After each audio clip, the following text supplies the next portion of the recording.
program You Are Loved. And we are busy with the 15th episode today. In our last episode, we were discussing quite a bit. We'll come to that just now. Let me introduce our host, Marazir Ahmad. Assalamu alaikum wa rahmatullahi wa barakatuh. Wa alaikum assalam wa rahmatullahi wa barakatuh. And we take this opportunity of greeting all our listeners on Radio Islam, Radio Al Ansar, and all those that have joined us live on the Ummahat platform. Well, in our last discussion, we were discussing about how our children become narcissists. We also discussed about spoiled children, overindulging parents and grandparents. We discussed about children that are coming from privileged family backgrounds, child-centered life, and these children will test boundaries. We also asked about the tough periods that they go through, the death or severe illness of a parent who spoiled them. They look for their mother in every woman. They also react in a way that to stop people asking them for things in the future. Then we also discuss about codependency, often mistaken as empathy or self-awareness. And towards the end of the discussion last week, we were speaking about unconditional love. Now, we mentioned that it is discouraged in Islam to give unconditional love to teenagers and adults so we can keep up the boundaries of respect. We mentioned when giving unconditional love, obviously, to a child that has not entered puberty, that's a different thing. But now we're talking about teenagers and adults. And so this unconditional love should not be given to them so we can keep up the boundaries of respect, avoid being taken advantage of emotionally, and protect our beliefs and values. And those who live with you and demand unconditional love whilst hurting you and disrespecting your boundaries are taken advantage and expect you to accept them, irrespective of the fact that they may be living or behaving in a way that does go against your principles. Therefore, a person will do more harm than good to their partners and children if the love is unconditional.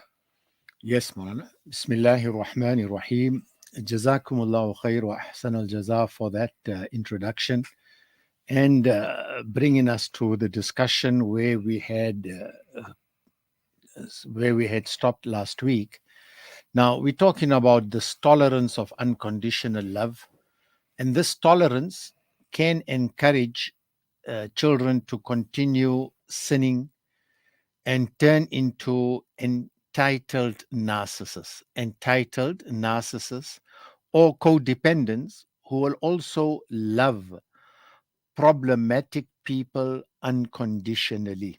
Now, and what I mean by that, and what we mean by that, is that if boundaries are placed and discipline is enforced, you will help people to be better, to be mindful, and more respectful. So, as parents, there is a need for us to set boundaries of discipline.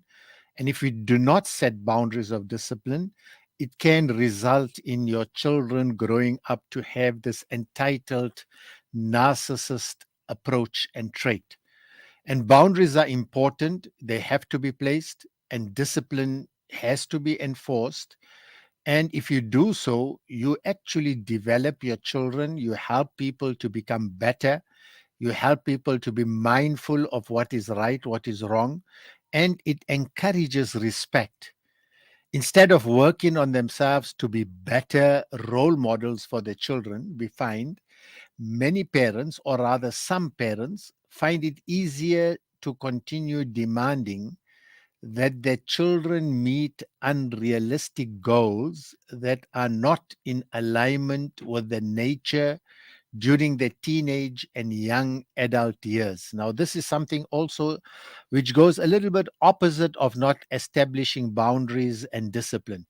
So, what we are saying is that instead of working on themselves to be better role models, parents, instead of them being people that are establishing good examples for the children, to be better role models for their children, we also note that sometimes some parents find it easier just to continue demanding that their children must meet unrealistic goals that perhaps may not be in alignment with the nature of a child during the teenage and young adult years. Some parents are known, for example, to pressurize children to become doctors, engineers, academics. This is in line with what the parent want the child to become. Sometimes even ulama, to become ulama, etc., to gain that higher status in society. And it's not necessary that every child has the ability to fulfill these demands that parents sometimes establish and create for people. So you find that codependent children are used to doing what their parents want to make them proud while sacrificing their own happiness.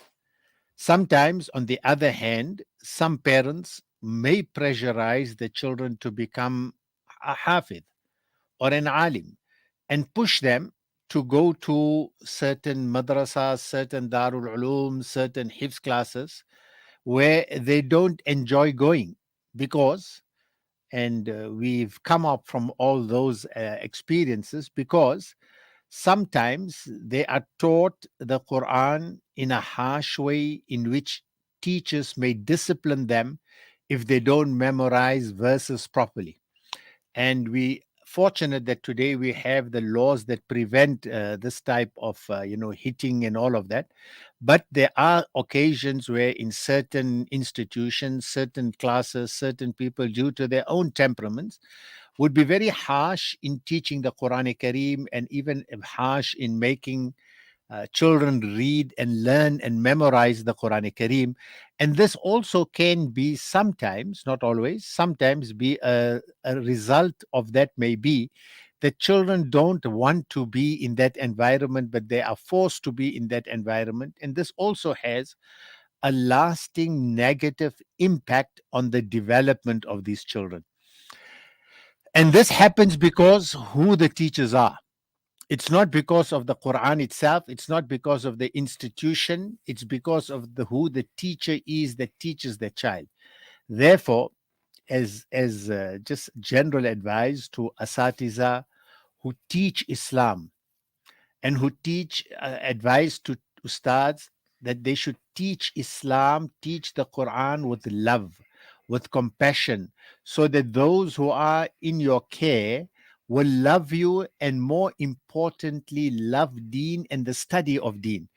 And what I'm just saying now is exactly what Allah Ta'ala advised Rasulullah Sallallahu Alaihi Wasallam, فَبِمَا رَحْمَةٍ مِّنَ اللَّهِ لِنْتَ لَهُمْ.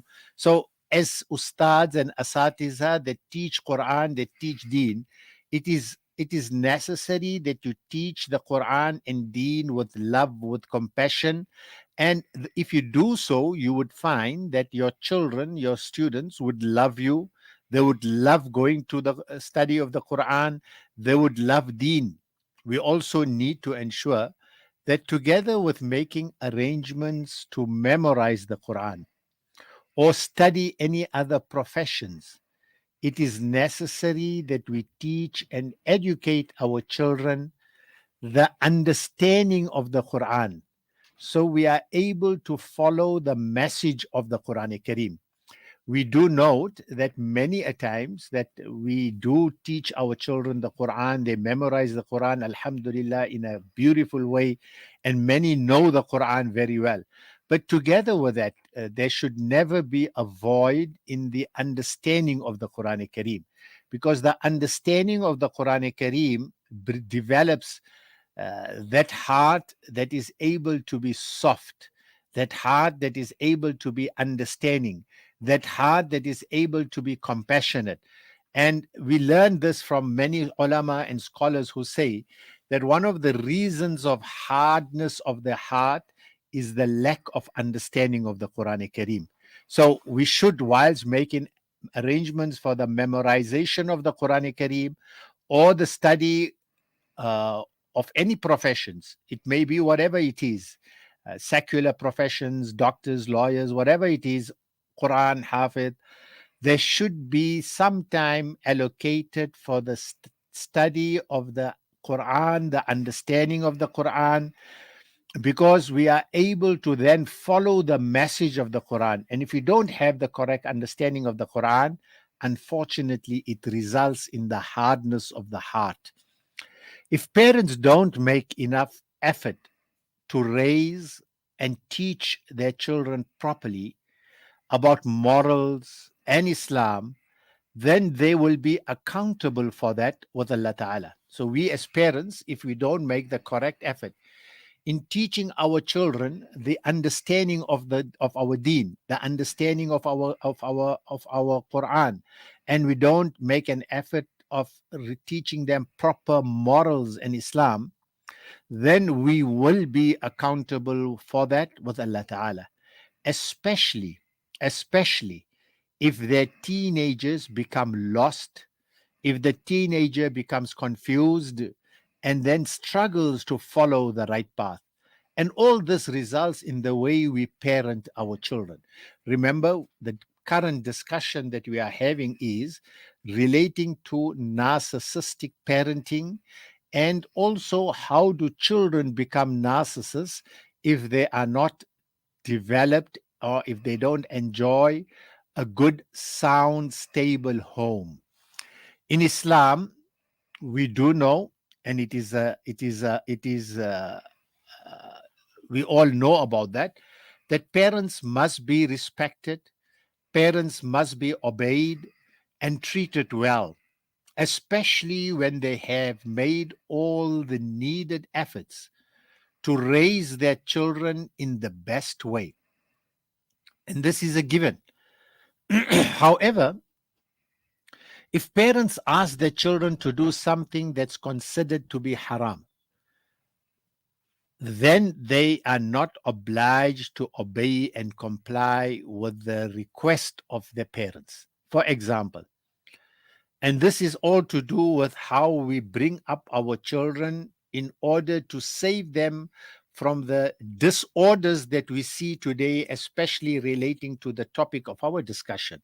For example, a mother may request her young son or girl to spy on someone, or when he becomes an adult, request him to divorce his wife simply because she does not like her.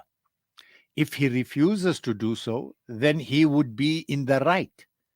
If a son refuses to accept the request of the mother, that the mother says divorce your wife just because the mother does not like the wife, then in those cases the son has every right not to obey that request of the mother. And similarly, the issue about spying. If he refuses to do so, then he would be in the right. As spying on people is forbidden in Islam, and divorcing someone without a good reason would be unjust in Islam. Now, if a parent punishes the child for refusing to fulfill such requests that is considered to be haram, then the parent has committed oppression against the child, against him or her, and the parent will be accountable for this with Allah Ta'ala. It was reported that Rasulullah sallallahu alaihi wasallam has said, and this is a famous hadith, there is no obedience to anyone if it is disobedience to Allah Ta'ala. Verily, obedience is only in good conduct, and this is a hadith recorded in Sahih Bukhari. The standard of obedience is good conduct. That's the standard of obedience. Al-ma'ruf, that which is lawful, that which is reasonable, that which is good, and that which applies to all our relationships. It is not allowed for a Muslim to obey anyone. It may be a parent, a teacher, a imam, a person of influence, a leader, or even a spouse. If it involves oppression against Allah or oppression against any of the creations of Allah Ta'ala, if it is a spouse, partner, whatever, child, parent, whatever it may be. Gee, Mara, then we have that those children who expect parents to accept that they are involved in things that Islam forbids. What do we say about them? Yes, Molana. So till now we spoke about disobey. You are not required to obey your parents if they encourage you or request you to do things which is impermissible in Islam. The opposite of that is also of children. Children, and we see this unfortunately at an increased rate today, Mm.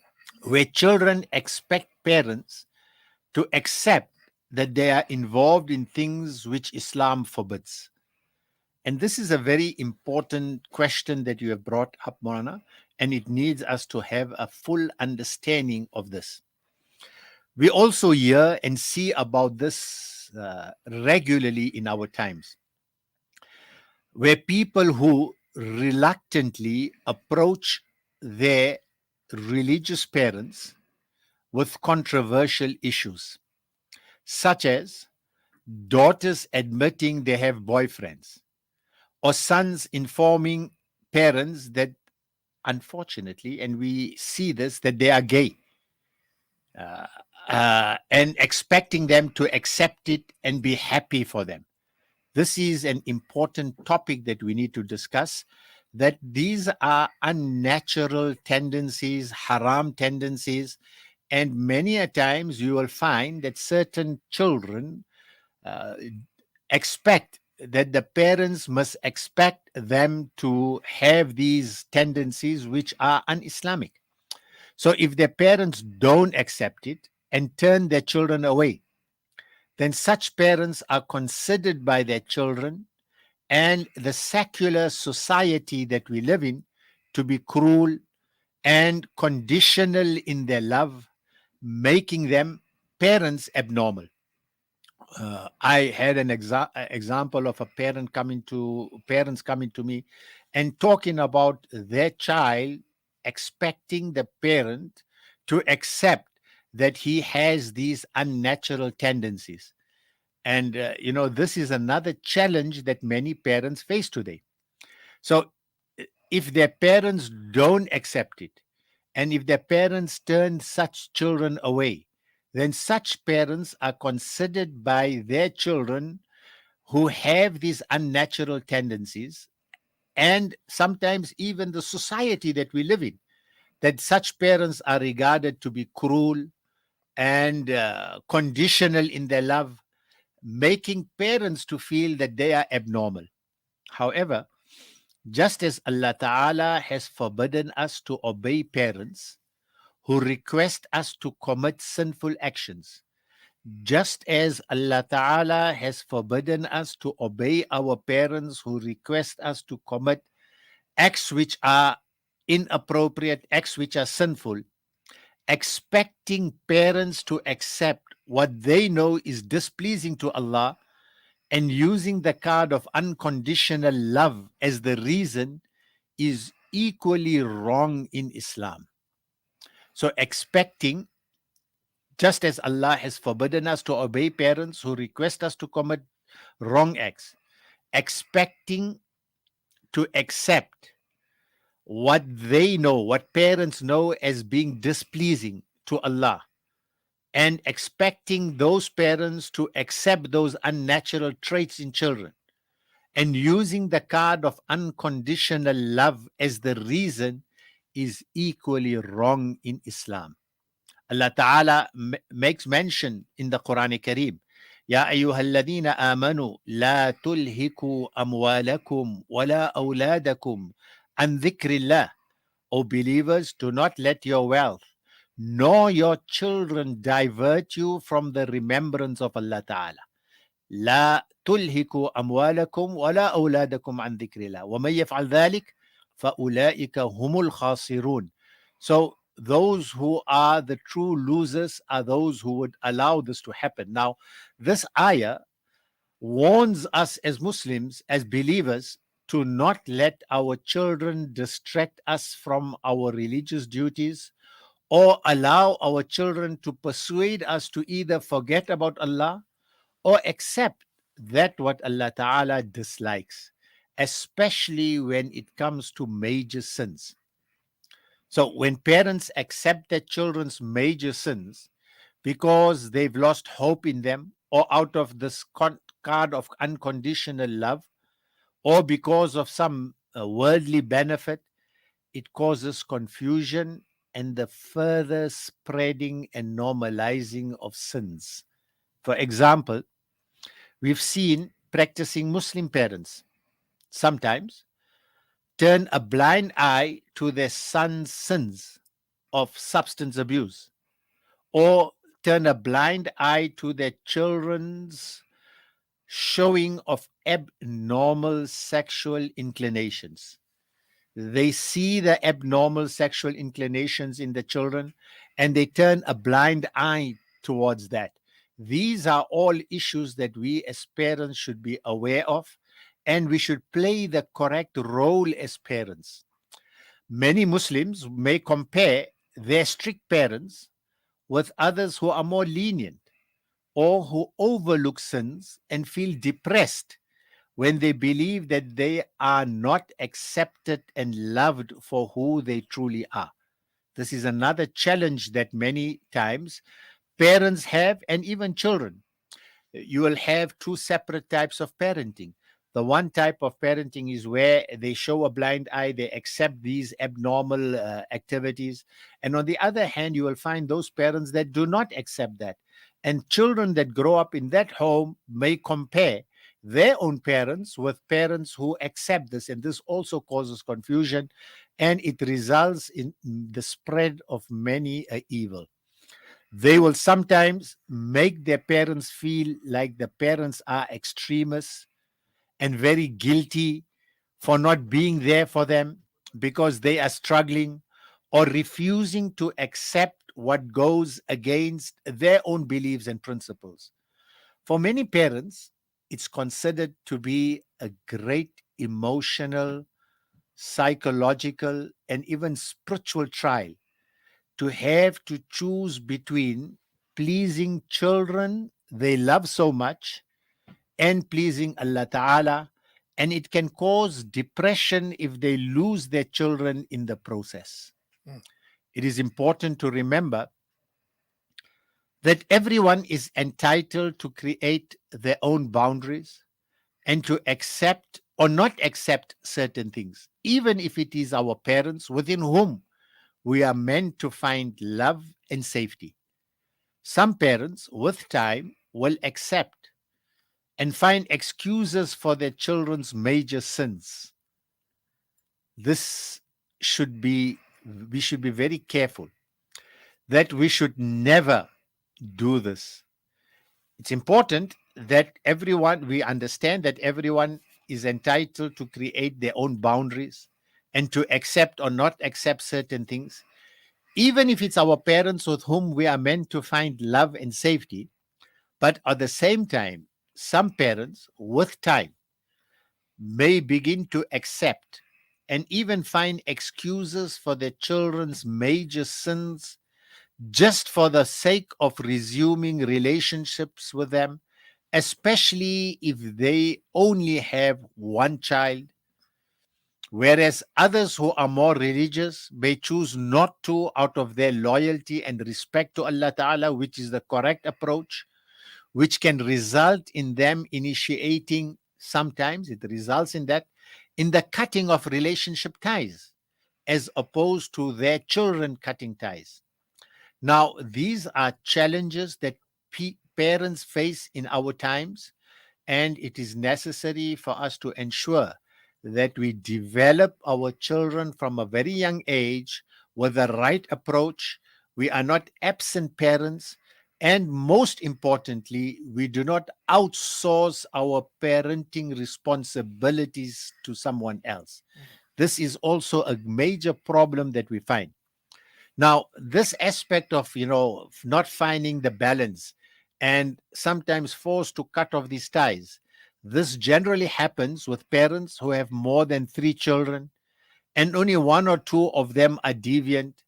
And as long as they have good relationships with their children whose lives and behavior they approve of, they can emotionally sometimes afford to cut ties with the rebellious one and not speak to them even for years. Some parents can go to great lengths, and you even find this that they disown their children both verbally and legally sometimes, which can result in a very traumatizing and painful ordeal for children.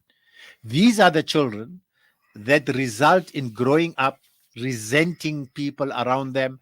And these are the reasons why some children develop these narcissistic traits. And the roots of this is that we as parents have not played our role as parents in the way we should be.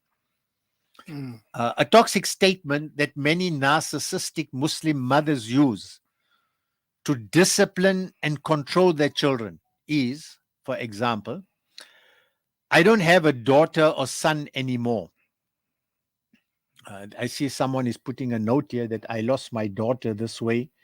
She chose the easy way out, moved to her dad in May this year. Apparently, I'm strict and probably too strict for her liking. 5 months later, she is now getting married. Yes, these are things that we find. So sometimes Muslim mothers use to discipline and control their children is, statements like, I don't have a daughter or I don't have a son anymore. Parents who want their children to be exactly like them often use this line, which deeply hurts and leaves children feeling empty and devoid of parental love. Other commonly used statements or lines are, I wish I was dead, then see you like this. I wish it was okay in Islam to commit suicide. And if I had known this is what having children would be like, I would never had any. So these are very, very dangerous statements that sometimes in anger some parents make. If I had known this, it was better that I would not have had children. When they disappoint parents, go against their wishes, and develop their own different opinions and goals in life, we need to be cognizant of what we say, what we do, how we do as parents. Narcissistic parents will also gaslight their children by saying things like, and we spoke about gaslighting right in the beginning of our discussions. Sometimes some parents will make statements like, you are always stupid. Every time you are here, there are problems. Allah isn't happy with you because you are disobeying your parents. I will never forgive you for doing this. I will die without forgiving you or unless you do what I ask. I disown you from my property, often used by fathers to bring sons under control. Sometimes parents would say, you always let me down. You have just ruined my life. I sacrificed everything to raise you, and this is what I get.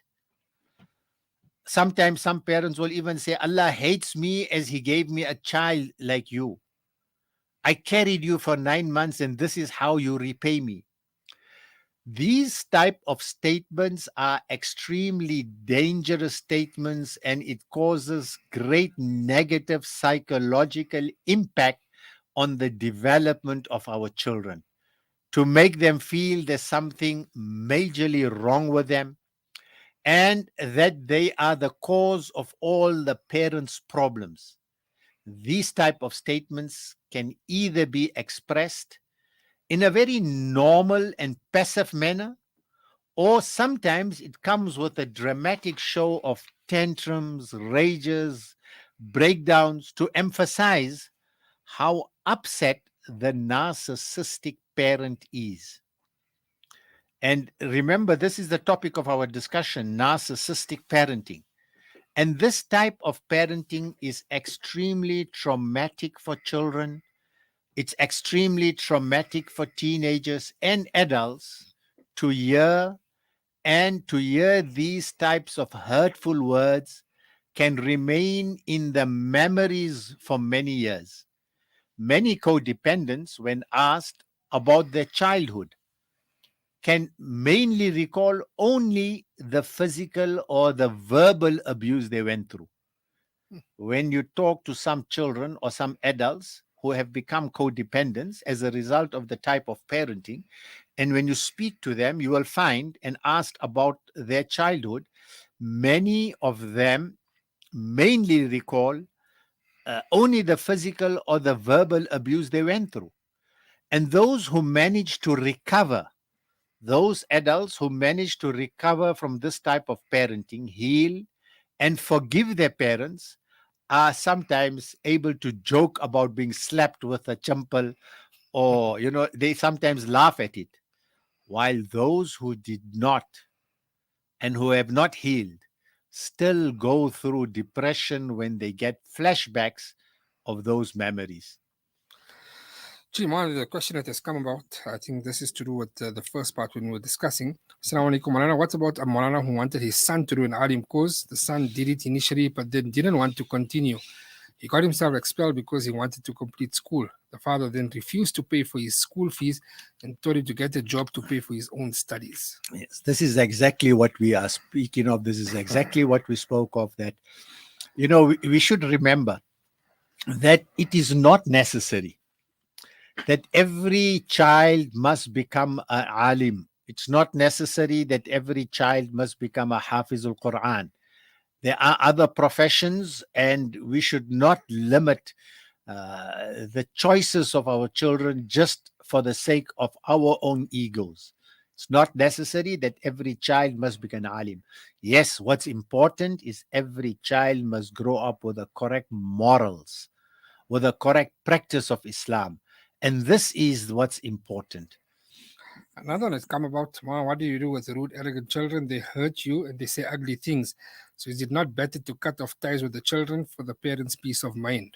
Yes, I think we cannot make a general statement. It wouldn't be fair for us to make a general statement that if children are being abusive to parents, we should just cut them off.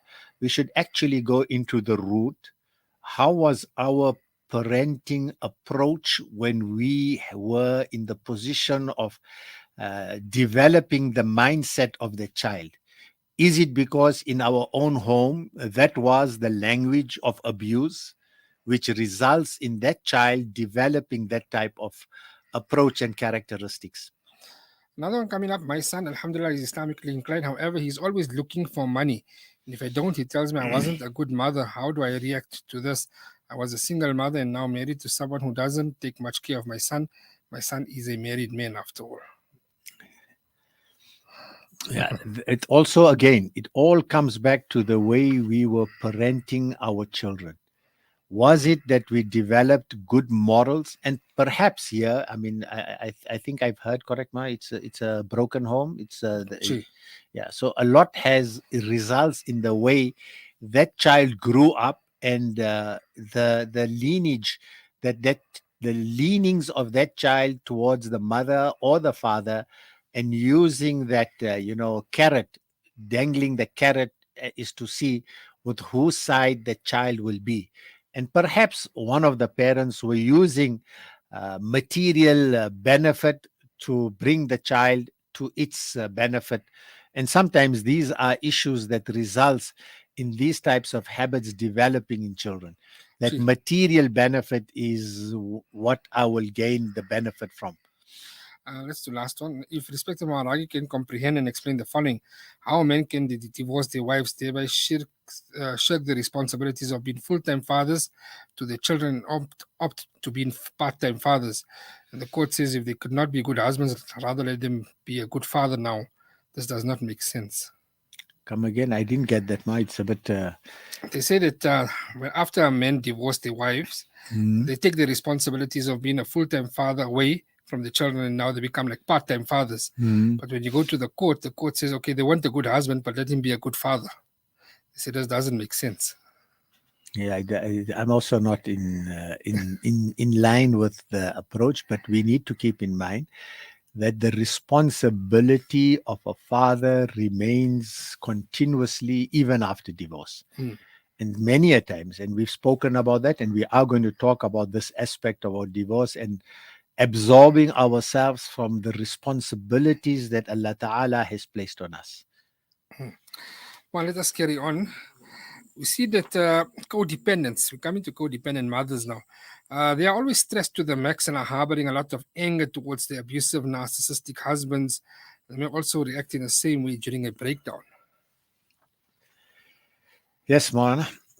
Uh, Codependent mothers who are stressed to the maximum and who harbor a lot of anger towards their abusive husbands who may have been a narcissist and may also react in the same way during a breakdown. However, they don't often know the extent of the psychological damage they are doing to their children, who may never forgive them for putting them through this guilt and through this emotional trauma. For this reason alone, it is healthier and safer for women to leave the marriage altogether rather than stay for their children and allow them to witness the outcome of this misery. Now, I know that I'm mentioning something which is very sensitive, Hmm. that they don't often know when there is this home where there is always this, fighting, arguing, abuse. In fact, I recall of a home where once when I went, there was the one partner holding a knife in her hand, and even to the extent of cutting part of the body, blood. And if a child is growing up in that environment, we don't often know the extent of the psychological damage we are doing to our children, who may never forgive us for putting them through this guilt and emotional trauma.